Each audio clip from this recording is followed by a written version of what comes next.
Hello friends, welcome back. ધોરણ 10 વિષય અંગ્રેજી. વિદ્યાર્થી મિત્રો, બ્લેક બક રીડરમાં આપણે રીડ 12 સુધીનો અભ્યાસ કર્યો. Hope you understand them very well. આશા રાખું કે કોમ્પ્રિહેન્શનના પેરેગ્રાફની પ્રેક્ટિસ તમે કરી રહ્યા હશો. સાથે સાથે નિયરેસ્ટ મિનિંગ પણ તમે તૈયાર કરતા હશો. વિદ્યાર્થી મિત્રો, આજે આપણે જોઈશું રીડ 13 બી સ્પોર્ટી યાર, એટલે કે ખેલદિલીની ભાવના રાખો. ખૂબ સરસ ઇન્સિડન્ટ્સ આ ટેક્સ્ટમાં આપેલા છે. Page number 57 of your text book, be sporty યાર.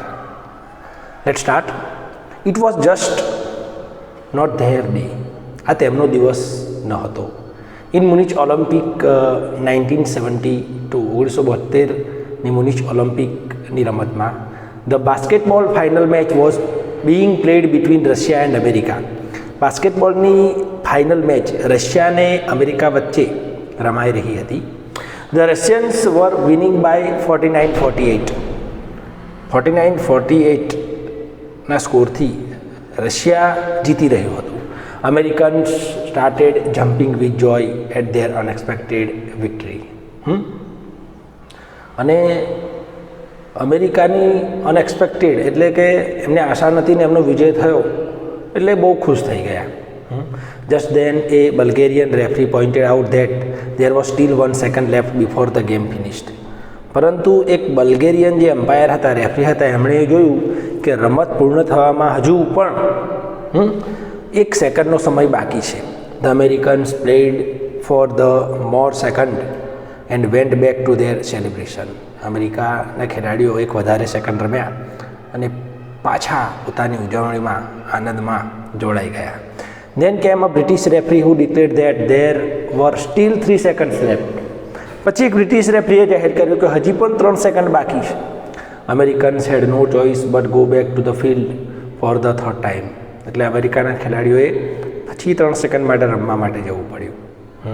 It was in this 3 seconds that Alexander Belov, a Russian player, manage to score 51-50 and won the gold medal for his country. અને આ 3 સેકન્ડના સમયગાળા દરમિયાન Alexander બિલો નામના એક Russian ખેલાડીએ 51-50નો score કરી Russia માટે સુવર્ણ પદક પોતાના દેશ માટે જીત્યો. આ છે તેનો પ્રથમ ઇન્સિડન્ટ. 3 સેકન્ડમાં આખી ગેમની બાજી પલટાઈ જાય છે. Next, is it possible for anyone to win silver medal without taking part in games? Is it possible? શું તે શક્ય છે કોઈ વ્યક્તિ માટે to win silver medal without taking part in games, કે રમતમાં ભાગ લીધા વિના કોઈ વ્યક્તિને સિલ્વર મેડલ પ્રાપ્ત થાય? R A. Christie was chosen for Indian hockey team. R A. Christie નામનો એક ખેલાડી ભારતીય હોકી ટીમમાં એની પસંદગી કરવામાં આવી. Which was to play Asian games at Jakarta in 1962. 1962માં એશિયન ગેમ્સ જકાર્ટા ખાતે જે રમાવાની હતી એના માટે તેનું સિલેક્શન થયું, તેની પસંદગી થઈ. Later on due to non availability of foreign exchange. ત્યારબાદ વિદેશી ઉડ્ડયનના અભાવને કારણે Christie could not accompany the team though his name was very much in the list of the player.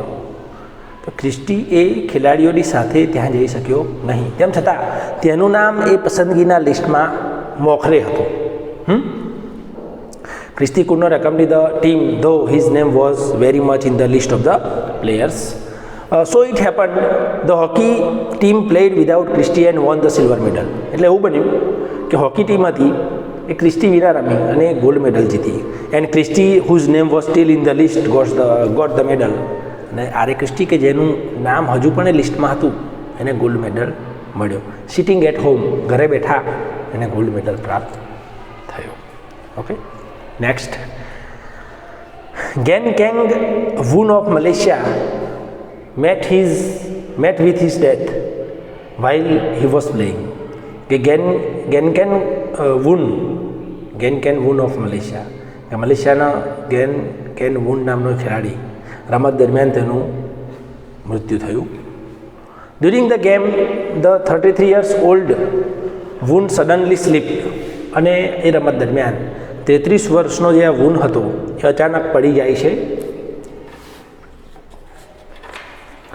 During the game he slept suddenly, અચાનક પડી જાય છે, fell down. His denture slipped out from its place, અને એનું જડબું હોય છે એ પોતાના જગ્યાએથી ખસી જાય છે. And got stuck in his windpipe, અને શ્વાસનળીમાં ફસાઈ જાય છે. By the time he was taken to the hospital he had died of suffocation, અને જ્યારે તેને હોસ્પિટલ લઈ જવાતો હતો ત્યારે મૂંગણામણના કારણે તેનું અવસાન થાય છે. In the World Cup Soccer 1990, Holland was 10% sure of its victory. કે વર્લ્ડ કપ સોકર 1990માં હોલેન્ડ એ 100% વિજેતા થવાનું હતું. So confident were they that even before the team had won the finals, the over enthusiastic officers in Holland got printed a million postage stamps saying Netherlands 1990 World Cup winners. એટલે ત્યાંના જે officials હતા એ લોકોએ એટલા બધા confident હતા કે તેમણે લાખો સ્ટેમ્પ એવા છપાવ્યા કે જેમાં સ્ટેમ્પ એવો હતો, Netherlands the winner of 1990 world cup. Okay, unfortunately કમનસીબે Holland could not win the finals and those 1 million stamps had to be destroyed. કમનસીબે એ હોલેન્ડ એ ફાઇનલ જીતી શક્યું નહીં, અને પેલા લાખો જે સ્ટેમ્પ બનાવ્યા હતા Netherlands the winner of the world cup 1990 એ તેમને નષ્ટ કરવા પડ્યા. A Hampshire cricketer injured in hand in a match against Yorkshire. Hampshire ક્રિકેટરને યોર્કશાયર સામેની મેચમાં એ પોતે ઇન્જર્ડ થાય છે, ઇજાગ્રસ્ત થાય છે. He filled in an accident insurance form, અને તે ઇન્સ્યોરન્સનું એક ફોર્મ ફિલઅપ કરે છે. અંડર વિટનેસ, અને સાક્ષી તરીકે હી પુટ 2891 સ્પેક્ટેટર્સ, 2891 પ્રેક્ષકો, 21 પ્લેયર્સ, 21 ખેલાડીઓ. School boy up a tree, એક છોકરો વૃક્ષ પર બેસીને એ મેચ જોતો હતો, એને પણ એક સાક્ષી તરીકે લીધો. The insurance company was clean bowled, it paid up. Insurance company એને ઇન્સ્યોરન્સ પાસ કરી દીધો. In 1936 Olympic in Berlin, in 1936 Olympic at Berlin, everyone was expecting the previous year's winner Stella Walsh of Poland to retain the gold medal in 100-meter race. કે Stella walls જે ખેલાડી છે Poland, એ બધા જેવી આશા રાખતા હતા કે તે વિનર થશે. Much to the disappointment at the last moment Helen Stephens of America won the race. પરંતુ છેલ્લી ઘડીએ હેલન સ્ટીફન્સ, અમેરિકાની ખેલાડી, એ રમત જીતી જાય છે. ધ એંગ્રી પોલીસ એક્યુઝ એટલે કે બ્લેમ, આરોપ લગાવવો, બ્લેમ, આરોપ લગાવવો. Okay, Helen Stephens America won the race. The angry police accused Helen of being a fraud. They accused of her being a man disguised as a woman. એના પર એવો આરોપ લગાવ્યો કે સ્ત્રીના વેશમાં આ પોતે પુરુષ છે. To resolve the controversy, the judges decided to have her physical examined by lady officer. એટલે આ વિવાદ દૂર કરવા માટે જે એમ્પાયર્સ હતા એમણે એવું નક્કી કર્યું, જે જજ હતા નિર્ણાયકો, કે લેડી ઓફિસર દ્વારા તેનું શારીરિક તપાસ કર્યા બાદ, only after passing this test, અને એ આ ટેસ્ટમાં જો પાસ થાય, બરાબર છે, હેલન સ્ટીફન્સ આ ટેસ્ટમાં પાસ થાય કે પોતે સ્ત્રી છે એવું સાબિત થાય, she was declared the winner, તો તેને વિનર જાહેર કરવામાં આવશે. બરાબર છે. એટલે લોકોએ એવો આરોપ લગાવ્યો કે પુરુષ સ્ત્રીના વેશમાં પુરુષ છે. એટલે નિર્ણાયકોએ એવું જાહેર કર્યું કે એક લેડી ઓફિસર દ્વારા તેની શારીરિક તપાસ કરવામાં આવશે, અને then if she proved she herself a woman, then she will be declared woman. Okay. 1936 માં India was playing a cricket match against England. India England સામેની મેચ રમી રહ્યું હતું. The English team was fielding. ઇંગ્લેન્ડના ખેલાડીઓ fielding કરી રહ્યા હતા. Alf Gover was the bowler. Alf Gover નામનો એક ગેંદબાજ હતો, બોલર હતો. ઇન હિઝ થર્ડ બોલ ગોવર કેમ running and instead of throwing the ball towards the batsman. બરાબર. અને ઓવરમાં તે બોલ ફેંકવા જાય છે, પણ બોલ બેટ્સમેન તરફ ફેંકવાને બદલે હી કેપ્ટ ઓન રનિંગ, તે દોડવાનું સતત ચાલુ રાખે છે. He pass the umpire pitch and the spectators and went straight into the pavilion with the ball still clutched in his hand. હા, તે અમ્પાયરને પાર કરે છે, પિચને પાર કરે છે, બેટ્સમેનને પાર કરે છે અને દર્શકોને પણ પાર કરી અને સીધો પવેલિયનમાં ડ્રેસિંગ રૂમમાં પહોંચી જાય છે એ બોલ હાથમાં લઈને. Later it was found that, ત્યાર પછી જાણવા મળે છે, the poor bowler had suddenly felt urge to go to toilets, કે એ વ્યક્તિને ખૂબ તીવ્ર પ્રમાણમાં ટોયલેટ જવું હતું. અર્જ એટલે કે તીવ્ર ઈચ્છા થવી, ટુ ગો ટોયલેટ. અને so that he had no time even to hand the ball over to anyone else. એના પાસે એ બોલ બીજા કોઈને આપવાનો પણ સમય રહ્યો નહીં. ઓકે મિત્રો, તો આ છે B40 આર એ ક્રિસ્ટી વાળો પેરેગ્રાફ અવારનવાર પૂછાય છે. એટલે આ તમામ પેરેગ્રાફ ખાસ તૈયાર કરવા, વ્યવસ્થિત વાંચવા, નિયરેસ્ટ મિનિંગનો પણ અભ્યાસ કરવો વિદ્યાર્થી મિત્રો. Black buck reader read 14 the summit within, summit શિખર, ધ સમિટ વિથિન, તમારી અંદર રહેલું શિખર, આંતરિક શિખર. ખૂબ સમજવાલાયક ટાઇટલ છે રીડનું, ધ સમિટ વિથિન, આંતરિક શિખર. કે તમે જે એક્સટર્નલ સમિટ છે, બહારના જે શિખરો છે, બહારના જે પર્વતો છે, એ તમે સરળતાથી એને સર કરી શકો છો, પરંતુ આપણી અંદર જે શિખર રહેલું છે, શિખરરૂપી અવરોધો આપણી અંદર જે રહેલા છે, એને સર કરવા, એનું ચઢાણ ખૂબ કપરું હોય છે. ખૂબ સરસ રજૂઆત છે રીડ 14 ધ સમિટ વિથિન, આંતરિક શિખર. Page number 61 of your text book. The emotions arose through me as I stood on the summit of Everest. કે એવરેસ્ટની ટોચ પર હું ઊભો હતો ત્યારે લાગણીઓથી હું ભરપૂર હતો. I look over miles of panorama below us and exclaimed. કે ખૂબ દૂર સુધી સુંદર દૃશ્યો મેં જોયા અને મેં કહ્યું, ઇટ્સ ઓલ ઓવર, કે આ કામ પૂર્ણ થયું. Instead of being happy, there was a shade of sadness because I had already done the ultimate in climbing. કે ખુશીની જગ્યાએ મારા ચહેરા પર થોડી હતાશા દેખાતી હતી, દુઃખ દેખાતું, કારણ કે આ મારું અલ્ટિમેટ એટલે ફાઇનલ, લાસ્ટ, છેલ્લું ચઢાણ હતું. There would be nothing higher to climb. હવે કંઈ ઊંચું અઘરું ચઢાણ હતું નહીં. All roads hereafter would lean down. અહીંયાથી હવે જે રસ્તા હતા એ બધા નીચેની તરફ જતા હતા. Memories of climbing the summit of Everest lasts a lifetime. કે જીવન દરમિયાન આ એવરેસ્ટનું જે ક્લાઇમ્બિંગ છે એની સ્મૃતિ મને યાદ રહેશે. The experience changes you completely after getting down from the summit. અને એ અનુભવ તમને સંપૂર્ણપણે બદલી નાખે છે કે જ્યારે તમે સમિટ પરથી નીચે આવો છો. The physical tiredness had gone. શારીરિક થાક તમારો દૂર થઈ જાય છે. આઈ આસ્ક્ડ માય સેલ્ફ, મેં મારી જાતને પૂછ્યું, વાય હેડ આઈ ક્લાઇમ્બડ એવરેસ્ટ, કે મેં શા માટે એવરેસ્ટનું ચઢાણ કર્યું. A question came in my mind, why do people climb mountains. એક પ્રશ્ન મારા મગજમાં આવ્યો કે લોકો શા માટે પર્વતારોહણ કરતા હશે.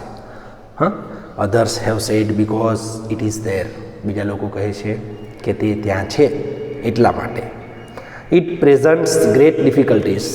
એ ખૂબ જ મુશ્કેલી ભર્યું કાર્ય છે, મુશ્કેલ કાર્ય છે. Man takes delight in overcoming obstacles in climbing mountains.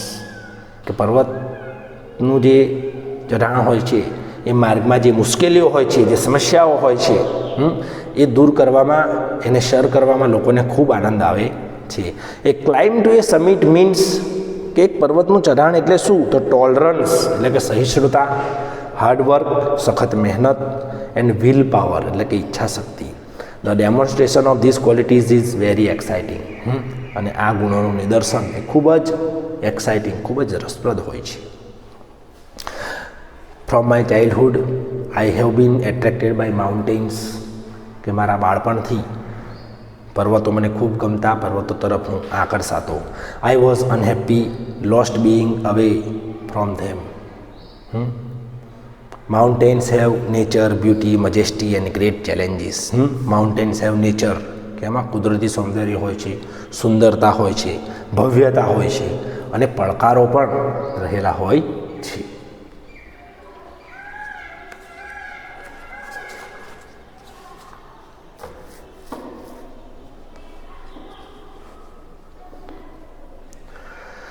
It tax the last drop of once energy, કે દરેકમાં જે શક્તિ હોય છે, ઉર્જા હોય છે, એનું છેલ્લું બૂંદ પણ તે લઈ લે છે. It is tough struggle with rock and ice. પથ્થરો અને બરફની વચ્ચે એ એક મજબૂત, એક કઠણ સંઘર્ષ છે, કઠણ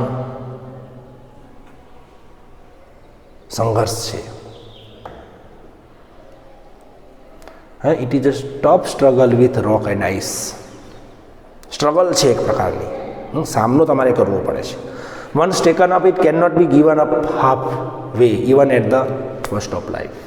એકવાર તમે એનો સ્વીકાર કરો છો પછી તમે અધવચ્ચેથી એને છોડી શકતા નથી, ભલે તમારી જિંદગી દાવ પર લાગેલી હોય.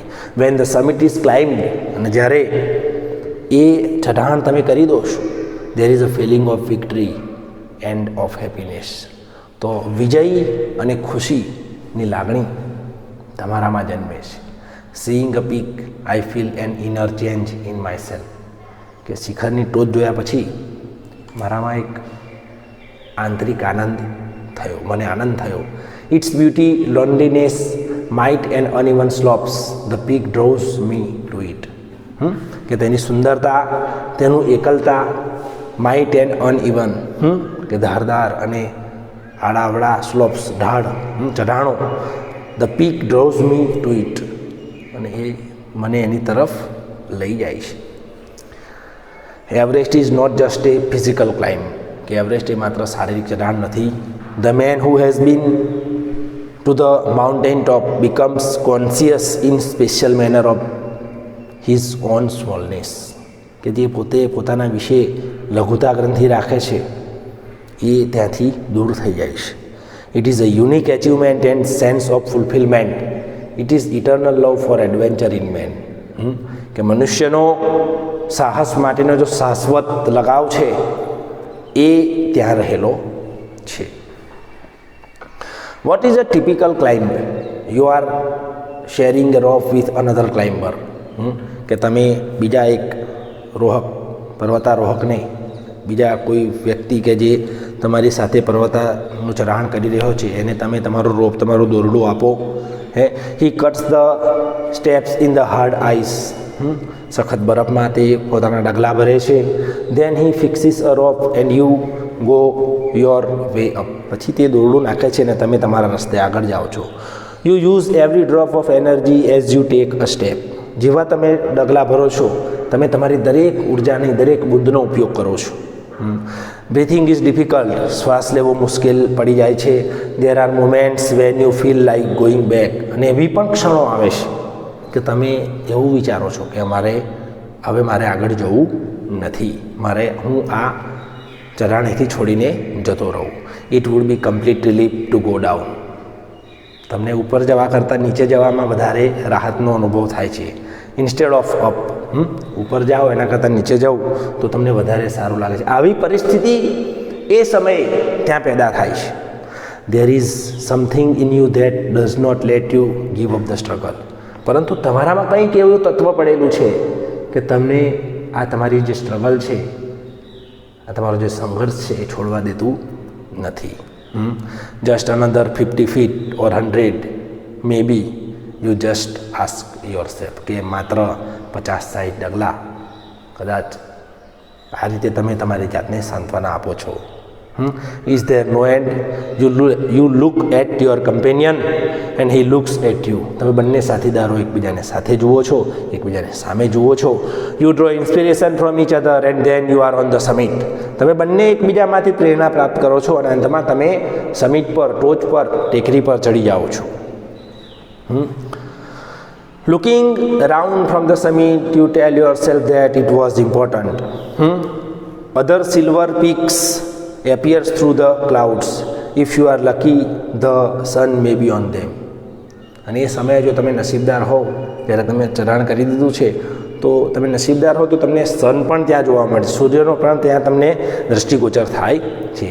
The surrounding peaks look like jeweled necklace around the neck of your summit.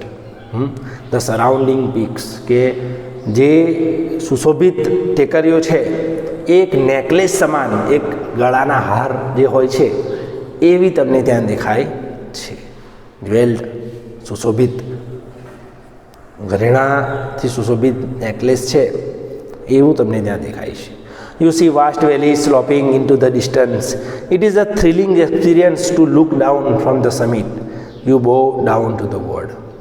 અને એક ક્ષણે તમે ઈશ્વરને ખરેખર નમન કરો છો. વિદ્યાર્થી મિત્રો, આ છે એક્સટર્નલ સમિટ. નાવ ખૂબ જ અગત્યનું છે, એ વિશે જોઈએ આપણે. The experience of climbing the summit changes you completely.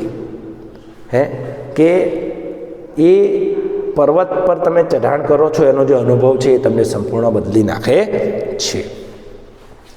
There is another summit in your own mind. અને તમારા મગજમાં પણ બીજું એક ચઢાણ રહેલું છે. You must climb it to reach a fuller knowledge of yourself. તમારે જો તમારી જાત વિશેનું સંપૂર્ણ જ્ઞાન પ્રાપ્ત કરવું હોય તો તમારે એ ચઢાણ સર કરવું જ રહ્યું. The inner summit is fearful and hard to understand. આંતરિક જે શિખર છે એ ડરામણું હોય છે and you cannot understand it easily. તમે સરળતાથી તેને સમજી શકતા નથી. It can not be climb by anyone else. અને આ તમારામાં રહેલું જે આંતરિક સમિટ છે, આંતરિક શિખર છે, એ તમારે સ્વયં પોતે સર કરવાનું હોય છે. એને અન્ય કોઈ વ્યક્તિ સર કરી શકતો નથી. You yourself have to do it. તમારે સ્વયં એનું ક્લાઇમ્બિંગ તમારે સ્વયં કરવાનું છે. The effects of both the climbs are the same. અને એવરેસ્ટ તમે સર કરો અને આંતરિક શિખર તમે સર કરો, બંનેની અસરો સરખી છે. They teach you much about the world and yourself. એ બંને તમને વિશ્વ વિશે અને તમારી જાત વિશે વધારે શીખવે છે. The internal summits are higher than Everest. કે આંતરિક શિખરો છે એ એવરેસ્ટ કરતાં પણ વધારે ઊંચા છે. You can easily climb, one can easily climb Everest, but it's difficult to climb internal Everest, internal summit. આંતરિક શિખરને સર કરવું ખૂબ અઘરી બાબત છે. ઓકે વિદ્યાર્થી મિત્રો, ખૂબ સરસ રીડ છે. અભ્યાસ કરો, ગ્લોઝરી નિયરેસ્ટ મિનિંગ પણ તૈયાર કરો, કોમ્પ્રિહેન્શન માટેના પેરેગ્રાફ રેફરન્સ બુક્સમાંથી એનો નિયમિત અભ્યાસ કરો.